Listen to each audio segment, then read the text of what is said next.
Bonjour à tous, je suis Christophe Cressant, je suis directeur général et cofondateur d'Agilitest et aujourd'hui je suis, avec Maxime Goanvic qui est, consultant, Agilitest. Bonjour à tous. Nous allons, vous faire une petite introduction à Agilitest rapide de 3 slides et puis, ensuite nous ferons une démonstration, comment Agilitest peut démontrer la valeur de vos projets de validation, logicielle. Heu, Nous allons attendre quand même que les gens se connectent, un petit peu plus. Alors juste, rapidement des questions un petit peu pratiques en fait, hein. Dans l'utilisation de la plateforme que nous utilisons qui s'appelle Livestorm, vous avez un chat qui vous permet d'échanger des impressions rapidement. Mais, ce que je vous propose, c'est si vous avez des questions, c'est de les poster vraiment dans l'onglet questions parce qu'à la fin du webinaire, nous allons aborder les questions et voilà, en général, on les prend directement dans l'onglet questions. Voilà et puis, il y a un petit sondage aussi qui peut vous intéresser, en tout cas, nous vous remercions, de le renseigner et d'y participer. Voilà. Bon, le webinaire est commencé depuis 3 minutes, nous allons y aller. Au final, donc à l'origine, d'Agilitest, hein, c'est la problématique d'automatisation des tests, hein, qui est un enjeu majeur pour l'édition logicielle. Nous avons fait un constat, avant la création d'Agilitest, hein, ça date de 2013 ce constat, c'est que les entreprises doivent fournir à leurs utilisateurs une expérience ultime en termes d'utilisabilité des logiciels, hein, c'est-à-dire fournir très régulièrement des évolutions et aussi des corrections de bugs. Ça nécessite de remettre évidemment les clients au centre de la problématique de développement du logiciel, et fournir régulièrement des versions, eh bien ça va un petit peu, finalement, réduire la possibilité de continuer de faire des tests manuels, puisqu'en général, c'est assez chronophage et donc l'automatisation des tests, de régression devient incontournable quand on veut, assurer cette expérience utilisateur. On peut constater aussi que réaliser des référentiels de tests automatisés peut être coûteux et complexe pour plusieurs raisons. Déjà parce que ça peut représenter jusqu'à 30 des coûts de développement du logiciel. Et puis la maintenance aussi, peut être problématique puisque, ça peut, porter jusqu'à 75 de la charge et des coûts des équipes d'automatisation des tests. Alors il y a plusieurs, raisons à cela. La première, c'est que souvent, les solutions sont techniques et d'assez bas niveau, hein. C'est-à-dire que vous avez des actions vraiment bas niveau, genre j'attends que le serveur ait répondu. Et bien ça, on a pu constater que c'était pas super efficace et que ça pouvait générer des flaky tests, c'est-à-dire des faux négatifs et quand vous avez des flaky tests, vous devez les analyser, et ça vous prend du temps. Le 2e sujet, c'est aussi la façon dont les composants sont, enregistrés par les solutions d'automatisation et notamment celles qui possèdent un recorder. En général, ça fonctionne correctement sur la version actuelle, mais dès que vous la faites évoluer, voilà, vous avez un XPath qui est cassé et vous devez, faire de la maintenance sur votre test. Voilà. Donc les coûts de maintenance sont importants et puis on a constaté que les testeurs, en général, manquent d'autonomie. Ils sont dépendants de développeurs pour, réaliser les tests automatisés et ils sont aussi dépendants, des équipes DevOps pour, rejouer des campagnes et produire des rapports. D'où la nécessité, finalement, de revaloriser le métier de testeur. Alors Agitest, c'est un outil qui est accessible et no code, hein, c'est pour ça qu'on l'a fait, c'est-à-dire que c'est vraiment un outil qui est destiné aux testeurs fonctionnels, et qui leur donne toute autonomie pour créer des tests, pour les automatiser, produire des rapports. Il n'y a pas de code à connaître, quand on utilise Agilitest et la conception des tests est très intuitive. Et on s'y met rapidement. En général, en moins de 2 jours, les gens sont autonomes sur Agilitest. Heu, Par ailleurs, la problématique de maintenance, c'est vraiment un sujet qu'on a pris à bras le corps, hein. C'est-à-dire que les tests sont très robustes. Vous avez des actions, fonctionnelles dans Agilitest. Donc c'est des clics souris, c'est des saisies de clavier et le moteur d'exécution finalement, d'Agilitest va prendre en charge toutes les problématiques d'attente de serveurs, voilà et ce qui fait que c'est quand même très robuste. Et puis la façon dont on enregistre les composants, est aussi différente. On va mettre l'utilisateur à contribution de façon à cibler de façon chirurgicale, en fait, les composants pour les retrouver, en fait, même quand votre logiciel évolue. Donc tout ça va simplifier les opérations de maintenance. Et puis Agilitest va générer des scripts dans un langage qui est, ATS, qui est open source, qui est un langage de script que vous pouvez, échanger, qui est modifiable, et que vous pouvez gérer en configuration aussi. Et vous n'avez pas besoin, de licence d'ailleurs, hein, puisque c'est open source, pour rejouer des tests, sur n'importe quel type d'environnement. Il faut savoir qu'Agilitest se déploie très simplement sur, des systèmes d'intégration continue compatibles avec, TestNG. Et on va produire des rapports, HTML très précis qui permettent d'aller directement modifier les tests quand vous avez une erreur, et puis des rapports vidéo, commentés, des exécutions qui vous permettent d'accéder directement, et de comprendre directement, en fait, ce qui s'est passé pendant, l'exécution du test. Alors ces vidéos sont utilisées d'ailleurs par des clients pour faire des sprint review ou du e-learning. Et puis avec les licences Agilitest, vous bénéficiez d'un support premium. Agilitest est un éditeur français, donc vous bénéficiez d'un accompagnement, online, de très haut niveau, et on est vraiment derrière votre épaule pour répondre à vos questions, parce qu'il y a toujours des petites questions, des petites astuces en fonction du logiciel que vous allez tester. Voilà, je vais passer la main à Maxime qui va vous faire une, démonstration rapide, et on reviendra aux questions, par la suite.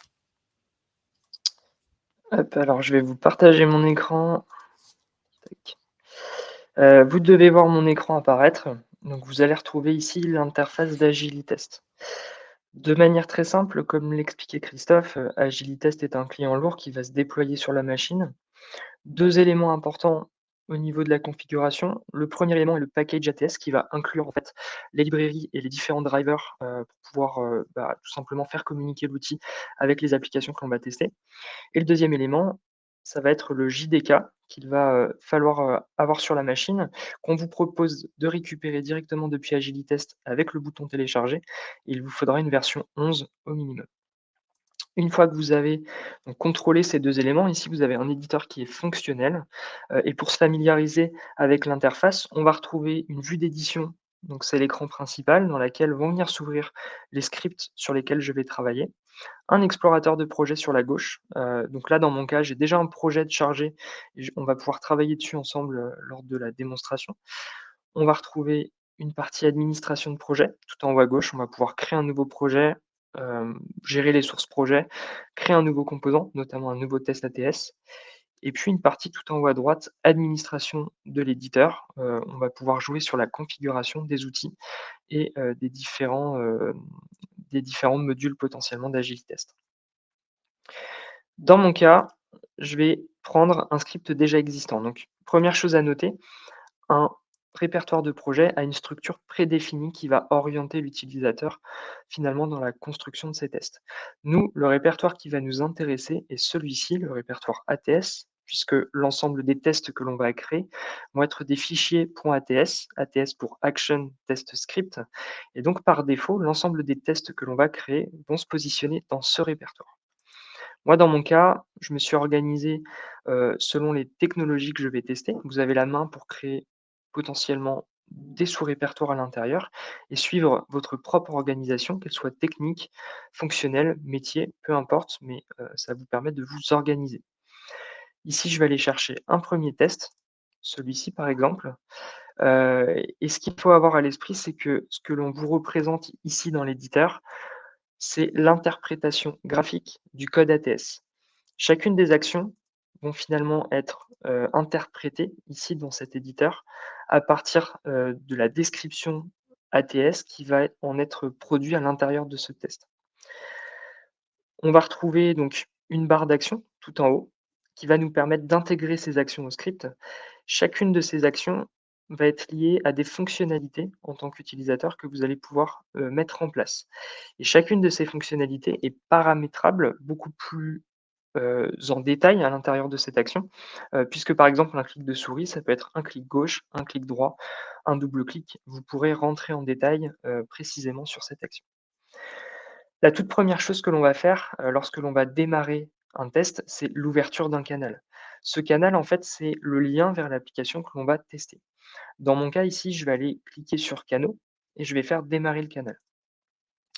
Et l'intérêt que l'on va remarquer ensemble, c'est qu'on va pouvoir éventuellement rapatrier plusieurs canaux, faire cohabiter plusieurs canaux en parallèle dans un seul et même test, l'unicité du canal se faisant sur son nom. Donc ça ne sera pas possible d'utiliser plusieurs fois le même canal, en tout cas le même nom de canal, et puis on évitera de lancer plusieurs fois la même application, par souci de synchronisation tout simplement au niveau du driver. Je retrouve donc mon action. Première action que j'ai, rapatriée ici qui est l'ouverture du canal. La dénomination de mon action et puis le paramétrage, entre parenthèses ou entre crochets, je vais pouvoir ici modifier le nom de mon canal. Et puis, on va pouvoir jouer sur l'application sur laquelle, va se lancer ce canal. Donc, on a retrouvé par défaut le Chrome, qui est le navigateur. On retrouve l'ensemble des navigateurs qui sont associés à ma configuration ATS et disponibles du coup à l'ouverture, au niveau du canal. Mais on va retrouver aussi des solutions Windows, que ce soit la vue explorateur de fichiers du Windows ou la vue bureau du système. On peut aller chercher un point exe potentiellement sur le système pour lancer une application finalement, compilée pour Windows. On va retrouver l'icône de mobilité. Alors pour ce faire, on aura un module qui s'appelle ATS Mobile Station qui fera le lien entre un téléphone, que ce soit un device physique connecté à la machine ou un device émulé en local ou dans le cloud, et on fera le lien entre son adresse IP et son port de connexion. Donc à partir de cette icône, on pourra faire de la mobilité. Et puis on a un petit menu caché sur le côté ici, qui va nous permettre finalement d'accrocher des applications qui sont déjà lancées sur le système. Soit au travers d'un process, soit au travers d'un handle Windows, soit au travers du nom de la fenêtre, etc. On va retrouver donc le raccourci pour la mobilité, qui est exactement la même chose que le petit icône juste ici. On va retrouver les raccourcis pour faire, des tests web service. Donc il suffira en fait de renseigner directement l'URL du service à la place du Chrome ici. Et puis enfin, on a un module SAP qui va nous permettre d'automatiser, un SAP GUI, donc en passant par une connexion, SAP au travers d'un SAP Logon, et là, ça se fera directement avec ce mot-clé, ce raccourci, pour pouvoir automatiser directement sur le SAP Logon. Moi, dans mon cas, je vais rester sur du Chrome, donc je vais supprimer les 3 canaux que j'ai rajoutés et je vais tout simplement démarrer mon canal. Donc mes actions, je peux les exécuter unitairement avec le petit bouton en bout de ligne. Là, c'est ce que je suis en train de faire et je viens démarrer un nouveau canal Chrome. Mon canal s'ouvre, de cette manière-là. Moi, ce que je vais faire, c'est que je vais positionner mon éditeur sur le côté puisqu'on vous conseille d'avoir 2 écrans par souci de confort. Ici, moi, dans le cadre de la démonstration, je n'ai qu'un seul écran, donc pour, être beaucoup plus à l'aise, je vais simplement positionner mon canal le plus à gauche possible et mon éditeur le plus à droite. Vous allez voir quand on lancera l'outil de capture, l'éditeur, prendra le dessus et reviendra sur le devant de l'écran et donc ça peut être assez frustrant. C'est pour cela que je m'organise de cette manière-là. Une fois qu'on a donc fait l'ouverture du canal, on va renseigner une action URL navigateur qui va nous permettre de naviguer simplement vers l'URL du site web que l'on souhaite tester. Ici, je l'ai pré-paramétré au travers d'une variable qui est celle-ci, que j'ai déclarée dans la zone variable de script et qui me permet de taper directement sur mon URL. Donc j'atterris sur mon site web et à partir d'ici, je peux simplement lancer l'outil de capture. Donc là, ce que je vais simuler finalement, c'est l'ajout d'une nouvelle action dans mon script, puisque mon script est déjà pré-rempli. Mais ça reviendra au même quand vous commencez de zéro. La première action que vous allez renseigner, c'est l'ouverture d'un canal, la navigation vers le site web que vous souhaitez tester, et ensuite vous allez pouvoir activer l'outil de capture. Cet outil de capture est symbolisé ici par la loupe. Je vais simplement cliquer sur le bouton capturer et ça me permet d'activer un filtre ici sur mon canal. Le filtre qui est symbolisé par le pattern qui se positionne devant le canal. Et puis ce qu'on remarque ensemble, c'est que dès que je vais naviguer à l'intérieur de ma page web, eh bien, on va pouvoir identifier les composants qui structurent la page web. Alors, en fonction de votre maîtrise technique sur la partie HTML, vous pourrez identifier la nature de ces composants. On va retrouver des images, des liens hypertextes, des divs, des spans, des champs de données. Vous allez retrouver grosso modo l'ensemble des composants de la page. Ces composants sont, encadrés par, le petit rectangle bleu et l'objectif, c'est de vous positionner avec le pointeur de la souris sur le composant qui vous intéresse et simplement vous appuyez sur la touche contrôle du clavier. Ici, on vous affiche le chemin entre la racine de l'application, ici la racine de ma page web, et le composant que je viens de cibler. Donc on retrouve les différents nœuds en fait de ce chemin dans lesquels je peux naviguer et face à chacun de ces nœuds, on va retrouver les propriétés qui définissent ce composant.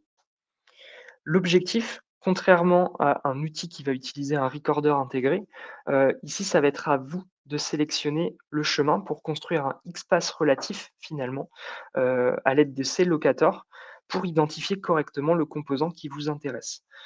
Plutôt que d'utiliser un XPath absolu, qui va être impacté à chaque changement de l'application, ici on va plutôt faire une frappe chirurgicale sur le composant qui nous intéresse pour apporter robustesse et efficacité au niveau du test. Donc tout simplement, je vais sélectionner une ou plusieurs propriétés sur le composant qui m'intéresse, par exemple le code source. À l'intérieur de cette propriété, je peux rentrer en détail sur la valeur pour dynamiser, variabiliser, par exemple, des données. Je peux associer une expression régulière sur un élément qui serait dynamique. Je peux renseigner par exemple un point étoile pour enlever l'ID de l'image de mon logo ici qui pourrait changer à chaque chargement de la page. Et puis, je vais pouvoir remonter également dans ces nœuds pour associer plus de précision finalement à la localisation de l'élément. Une fois que l'on a fait ça, on vient simplement cliquer sur le bouton statistique pour vérifier l'hypothèse. Si je vulgarise l'hypothèse sur laquelle je suis en train de travailler, j'émets l'hypothèse ici que mon composant image, je le retrouve de manière unique au sein de ma page web au travers de sa source qui a cette valeur-ci. Et donc, en cliquant sur Statistiques, je vais pouvoir vérifier que son composant est bien retrouvé au travers de sa source. Et si c'est le cas, eh bien, je peux travailler sur ce composant à partir de cette reconnaissance, à partir de ce XPath relatif que je viens de créer. J'ai bien la coche verte, je peux vérifier la position de mon composant. On est bien sur cette image, donc tout va bien. Si jamais j'avais eu plusieurs occurrences, eh bien j'aurais un warning à la place qui me permettrait éventuellement de préciser alors la localisation en ajoutant des nœuds supplémentaires à la reconnaissance ou alors en précisant que je souhaite travailler sur une occurrence précise par rapport à ce composant. Et puis à l'inverse, si j'ai une croix rouge pour m'indiquer que le composant n'est pas retrouvé, eh bien dans ce cas-là, il faut que je potentiellement ajoute, d'autres propriétés à la reconnaissance et d'autres composants pour pouvoir cibler, plus en détail la présence, en tout cas le chemin de ce composant. Une fois que ça c'est validé, donc j'ai la coche verte, je vais pouvoir cliquer ici dans la zone glisser-déposer dans l'éditeur et rapatrier l'élément dans mon script et le positionner là où je le souhaite pour simplement associer une action. Et je vais retrouver l'ensemble des actions réalisables par un utilisateur. Donc on va retrouver de la vérification, d'occurrence ou de propriété, des clics souris, des saisies clavier, la récupération de propriétés, ce qui va me permettre d'acquérir une donnée depuis mon interface, du scripting JavaScript ou une action select qui fonctionnera seulement sur les balises select HTML. Donc à partir de là, simplement, je recommence, je fais mon drag and drop, j'y associe mon action, par exemple une vérification d'occurrence, et on associe donc une action au composant que l'on vient d'identifier. Donc là, ça ressemble très fortement à l'action que j'avais déjà présente. Donc je vais la supprimer, mais vous l'aurez compris, vous allez structurer votre test, vos différentes étapes de test de cette manière-là, en capturant les composants et en associant des actions pour continuer petit à petit votre scénario de test. Donc moi, je vais simplement lancer ici les différentes étapes de mon test.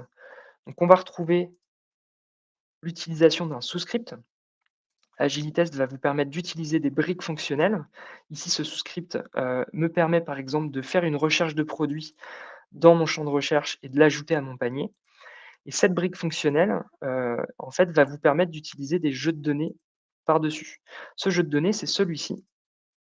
Et ce qu'il faut savoir, c'est que lorsque vous utilisez un jeu de données sur une brique fonctionnelle, vous allez itérer sur le nombre de lignes contenues dans votre jeu de données. Ça veut dire que je vais exécuter l'ensemble des actions incluses dans mon sous-script pour une première itération. Une fois que j'arrive à la fin de mon sous-script, je vais remonter en haut. Je vais réexécuter l'ensemble du sous-script pour la deuxième itération et je vais faire la même chose pour la troisième itération. Et donc dans mon cas ici, je vais pouvoir rechercher 3 types de produits, faire des vérifications quant au prix unitaire, associer une quantité sur chacun de ces produits pour ensuite l'ajouter à mon panier et vérifier le montant total de mon panier. Si je recommence à partir d'ici, je vais l'exécuter cette fois-ci de manière automatisée en vue d'édition. Eh bien, on va pouvoir visualiser la recherche de produits. Je vais cliquer sur la fiche du produit. Je vais vérifier différentes données, notamment le prix unitaire. Je vais vérifier ici l'image du produit pour être sûr qu'elle corresponde bien au produit que j'attends. Et je vais ensuite associer une quantité pour ajouter ce produit à mon panier. Je vais faire quelques vérifications au niveau de mon panier et je vais reproduire la même chose pour un deuxième produit. J'ai différents contrôles qui y sont associés. J'ai des actions de propriété qui me permettent de récupérer, par exemple, les montants de ce produit et de les stocker à un endroit bien précis. Et l'intérêt de tout ça, c'est qu'on va pouvoir ajouter des étapes de type commentaire à l'intérieur du script. Là, vous en voyez passer d'ailleurs dans le script en lui-même. Ces commentaires sont des étapes fonctionnelles et vont être tracés dans le rapport d'exécution. Ça veut dire que finalement, vous allez être en mesure de tracer de la donnée de cette manière-là et donc de construire un cahier de recettes grâce à ces actions de commentaires. Voilà, je vais terminer très rapidement mon script. Donc, j'ai quelques vérifications de valeurs associées. Et une fois que je termine mon sous-script, eh bien, je reviens dans le script principal pour enchaîner. Ici, je vais stopper pour pas qu'il s'exécute dans sa totalité. Et je reviens dans le script principal pour enchaîner les actions suivantes à l'intérieur. Et dans mon cas ici, je fais appel à un autre sous-script qui va me permettre de convertir au travers d'un web service le montant total de mon panier. Donc, comme je vous le disais, on peut vraiment faire du multicanal et de récupérer ce montant en euros pour le transformer en US dollars, par exemple, à l'aide d'un web service. Le principe sera exactement le même. Je vais ici ouvrir un canal sur un web service et puis je vais effectuer une requête, ce qui va me permettre de récupérer une valeur que je vais renvoyer à l'aide d'une valeur de retour. Et si je reviens très rapidement dans mon sous-script, enfin dans mon script principal, pardon, on va retrouver la même chose à l'aide cette fois-ci d'un sous-script Java. Donc on a la possibilité de créer des sous-scripts Java pour écrire le résultat en fait de mon script dans un fichier de données externe pour avoir une trace à disposition, par exemple, à la suite de mon test. Voilà, je ne vais pas rentrer plus en détail sur cette partie-là. C'était pour vous montrer très rapidement tout ce que l'on était en mesure de faire. Maintenant, ce que je vous propose, c'est de basculer sur la vue de gestion des campagnes d'exécution, puisque une fois que l'on aura créé un, 2, 3, plusieurs scripts, plutôt que de les lancer en vue d'édition comme je viens de le faire, on va plutôt basculer sur une exécution Java au travers de campagnes d'exécution. Ici, je suis dans une vue qui va me permettre de créer des campagnes d'exécution. Donc pour créer une campagne, c'est très simple. J'ajoute ma campagne à l'aide du bouton Ajouter. Et à l'intérieur, on va pouvoir paramétrer deux informations importantes. La première, le niveau de log du terminal Java.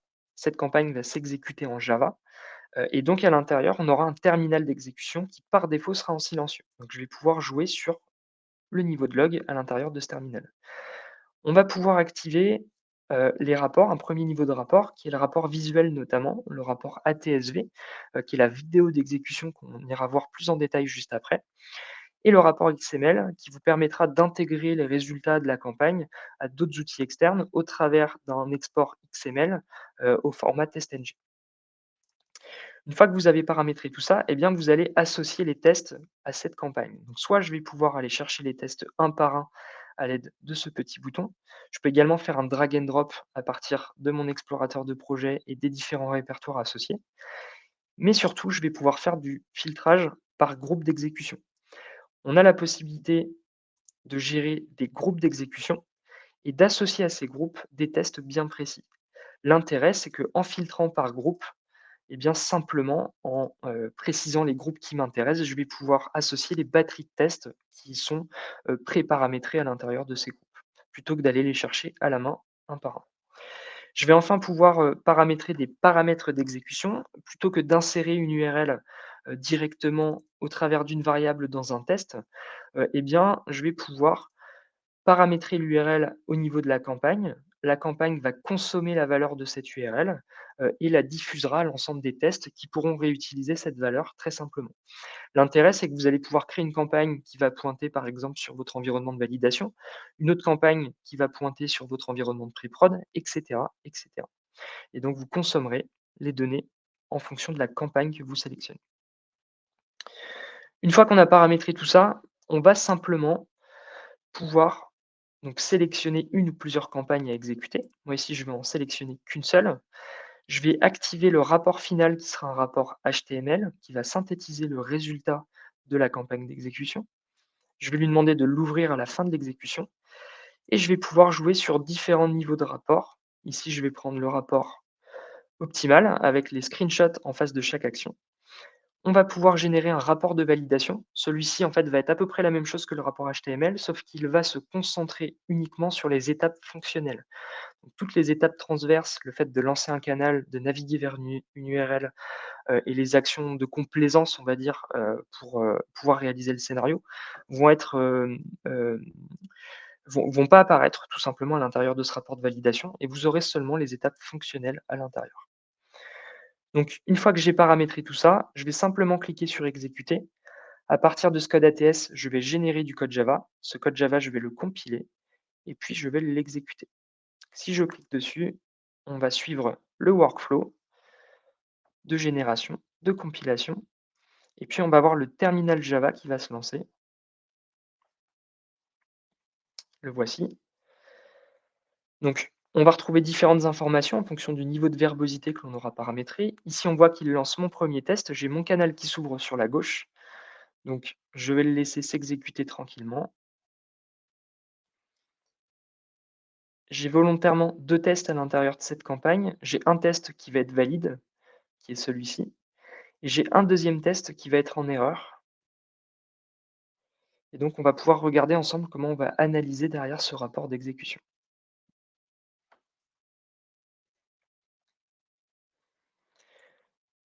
Donc là, mon deuxième test qui remonte en erreur, on peut le voir directement depuis le terminal. On va compiler les rapports d'exécution. Donc là, c'est ce qui est en train de se passer. Et puis, on va retrouver tout simplement le rapport HTML qui s'ouvre sous ce format. On a un bloc par campagne d'exécution, pardon, un bloc ensuite à l'intérieur par test, différents niveaux d'information avec des commentaires qui apparaissent. Ça, ce sont des commentaires que j'ai associés à mon test. On va retrouver la liste des actions. Donc ici, c'est les actions, l'ensemble des actions ATS qui ont été exécutées, avec les contrôles associés sur chacune des actions de contrôle. Les commentaires, pareil, que j'ai pu associer dans mon test. Donc ça va vous permettre d'interpréter potentiellement les différentes étapes et de suivre en fait, tout simplement, d'avoir un cahier de recettes hein, sur votre test. Et puis, dès que vous allez avoir une erreur, eh bien, vous allez retrouver un message d'erreur dans le rapport d'exécution, message plus ou moins explicite en fonction du type d'erreur. Si vous avez besoin d'aller voir le test en question, il suffira de cliquer sur le lien hypertexte contenu dans le rapport d'exécution. Ça vous rebasculera dans le test en question et ça vous positionnera directement sur l'action bloquante. Dans ce cas-là, il suffit d'ajouter un point d'arrêt, de réexécuter la totalité du test en se positionnant tout en haut et en cliquant sur exécuter ici. Et s'il s'agit simplement de faire de la maintenance, il suffira de recapturer les composants à l'intérieur de votre canal pour mettre à jour tout simplement cette action. On peut modifier également l'occurrence si c'est une opération arithmétique qui est fausse. Et puis finalement, si c'est une vraie erreur, eh bien on pourra le voir potentiellement au travers du screenshot. Alors là, c'est pas assez explicite pour le voir, mais surtout, on pourra télécharger les rapports vidéo qui sont disponibles à chaque test. Donc si je télécharge ce rapport vidéo, il va s'ouvrir dans Agilitest et il va se présenter de cette manière-là. C'est une concaténation des screenshots commentés et animés. Donc je peux laisser la vidéo dérouler toute seule à son rythme, ou je peux aussi lui demander d'aller directement sur les différentes étapes qui structurent mon test. Et là, je peux voir chacune des animations, chacun des contrôles qui sont associés. On vous propose également un rapport PDF beaucoup plus synthétique, accessible depuis le petit bouton ici en haut à droite du rapport, qui vous permettra de communiquer potentiellement sur le résultat de la campagne avec des résultats graphiques au travers de Camembert. Ça sert vraiment à communiquer tout simplement auprès de vos équipes potentiellement sur les résultats de la campagne. Voilà, je vais m'arrêter là pour la démonstration. Je vous aurais montré comment, très simplement pouvoir créer un premier cas de test, comment dérouler un, cas de test depuis la vue d'édition. Je vous ai montré comment lancer une campagne d'exécution et puis comment accéder au rapport d'exécution. Je vous propose maintenant de répondre à vos questions suite à cette présentation.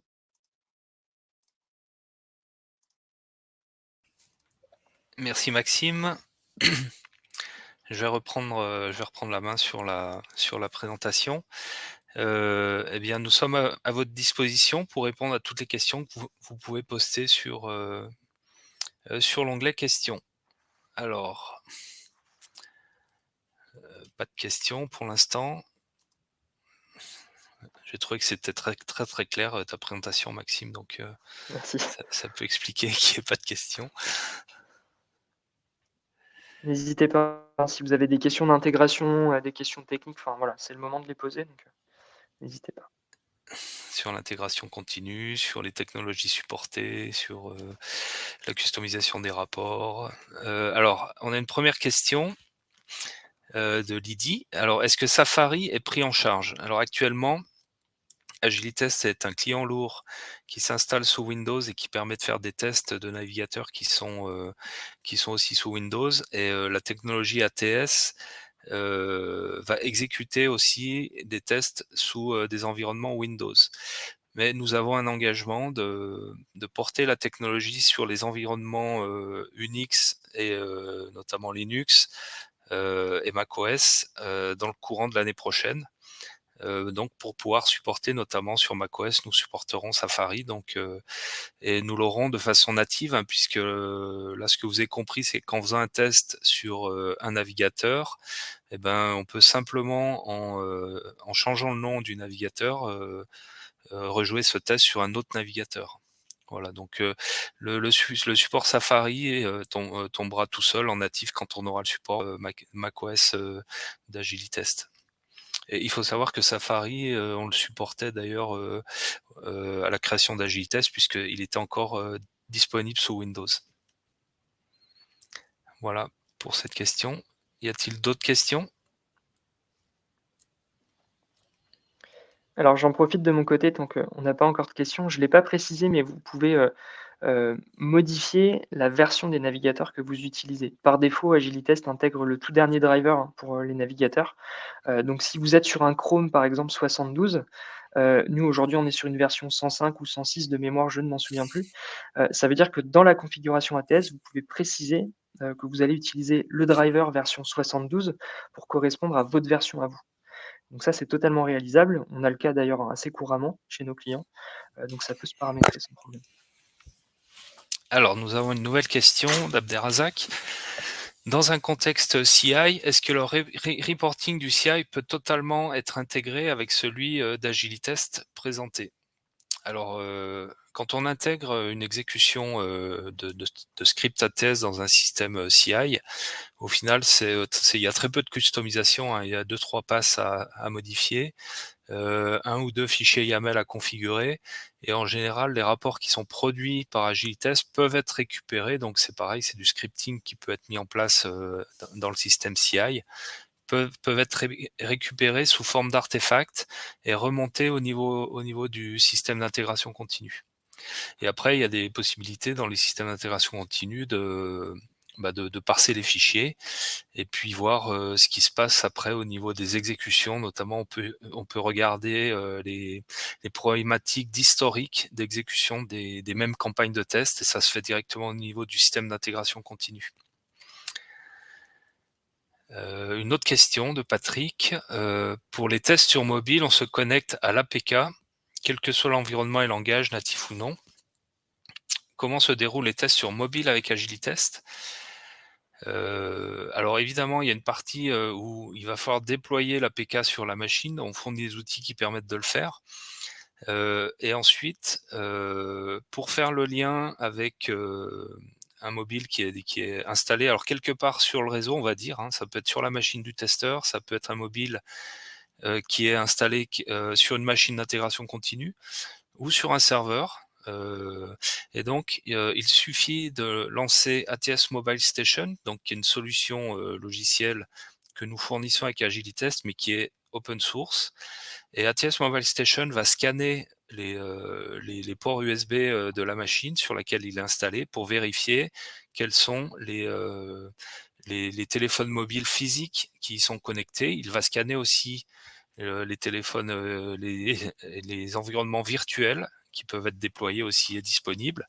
Et il va présenter ces machines sous forme d'adresse IP. Et donc, quand on ouvre un canal, Maxime vous l'a montré, sur un téléphone mobile, on va sélectionner le téléphone par son adresse IP. Et ensuite, Agilitest permet d'aller sélectionner l'APK directement sur le téléphone. Donc, on est capable d'automatiser n'importe quelle APK. Ça peut même être une application native. Hein, il n'y a pas besoin d'instrumenter le code. Concernant les téléphones physiques, il suffit d'activer le mode développeur et puis d'autoriser les sources externes. Et ensuite, eh bien, quand on passe en mode capture, donc Maxime vous l'a montré, Agilitest va rapatrier l'écran du mobile sur votre PC et va vous permettre de sélectionner des locators. Et donc là, évidemment, on va pas s'appuyer sur le DOM, hein, sauf si vous faites de l'appli web sur mobile, mais on s'appuie sur la structure interne de l'APK, sur la combinaison des composants à l'intérieur de votre APK et des attributs qui leur sont propres. Alors, ce qui est intéressant avec la mobilité, c'est que souvent on a des automation ID qui permettent directement de faire des tests très, très précis, et très robustes. Voilà. Encore une question de Thomas. Est-ce qu'il existe dans Agilitest, est-il possible de voir le code du scripting pour voir une erreur XPath par exemple?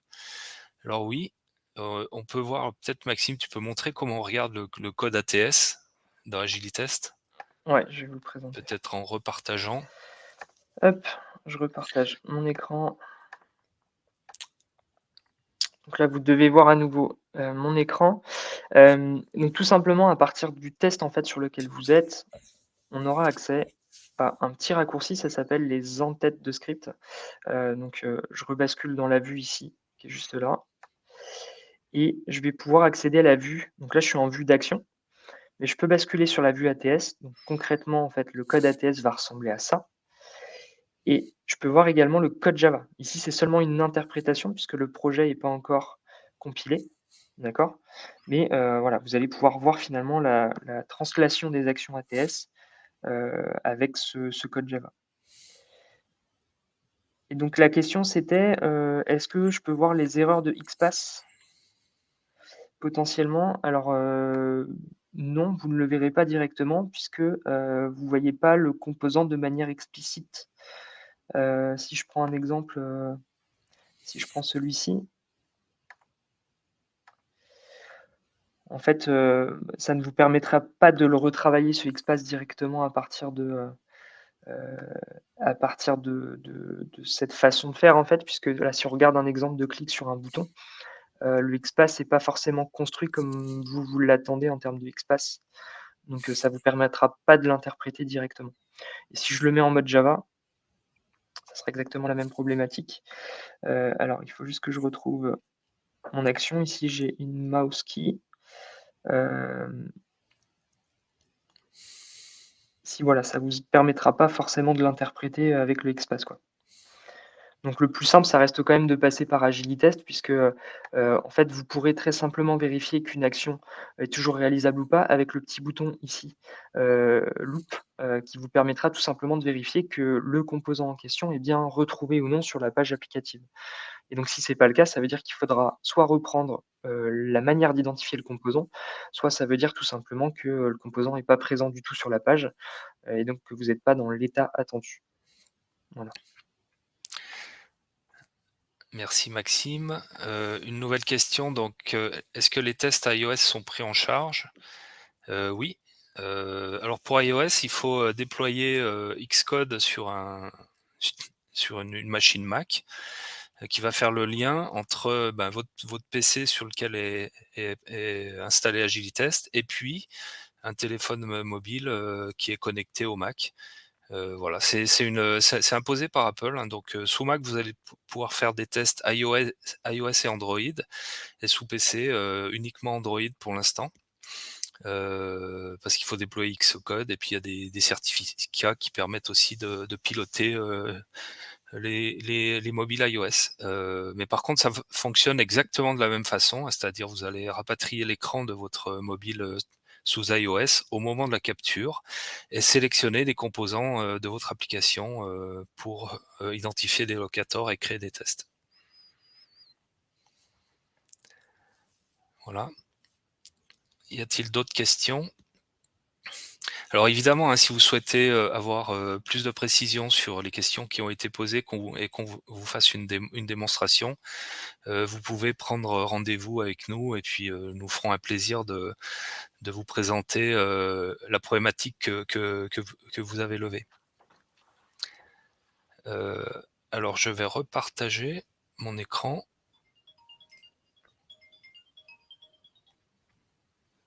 Ah, il est déjà partagé. Je vais passer à la suite. Alors on a une petite actualité, enfin même une grosse actualité. Agilitest devient partenaire de l'université du test de Kestit, donc anciennement Acial. Nous mettons donc au catalogue Acial une formation interentreprise de niveau 1 et 2 qui permet donc à nos clients de s'inscrire en petits groupes sur des formations partagées. C'est une formation qui est certifiée Calliope, donc vous allez pouvoir aussi bénéficier d'un financement par les OPCO. Voilà, donc ça, je vais dire, ça débute en fait le partenariat qui est beaucoup plus global et que nous engageons actuellement avec la société Kestit. Si vous souhaitez plus d'informations, vous pouvez aller sur le site acial.fr/formation, et vous verrez apparaître très bientôt les formations Agilitest. Voilà. Et bien voilà, nous avons fini. S'il n'y a plus de questions. Ah si, il Il y a une reste une question. dernière question. Est-ce que la prise de documents type PDF sont-ils pris en compte? Alors oui, nous bénéficions finalement d'une petite astuce, c'est d'ouvrir les documents PDF avec Firefox vous permet de présenter ces documents. Alors évidemment, il faut que ça soit des PDF structure et pas des PDF images. Parce que Firefox va vous présenter les PDF avec des éléments du DOM, et donc vous pourrez faire tout ce que vous voulez avec, récupérer des informations notamment pour faire des contrôles. Après sur la partie PDF image, évidemment, il faudrait qu'on intègre peut-être à un moment donné la reconnaissance d'image d'OCR. C'est un sujet qui est évidemment qu'on a inscrit à la roadmap, mais pour l'instant il n'y a pas de priorisation par rapport à d'autres priorités pour les clients. Voilà. On a encore un petit peu de temps avant la fin du webinaire. S'il reste des questions, nous sommes à votre disposition. Sinon, nous vous encourageons à prendre contact avec nous pour réserver une démonstration. Je remercie tous les participants aujourd'hui d'être venus nous rencontrer, et puis je suis à votre disposition, et toute l'équipe Agilitest est à votre disposition pour organiser une démo par la suite. Et je vous dis à très bientôt. Merci beaucoup. Merci à tous. Merci à tous. Au revoir. Au revoir.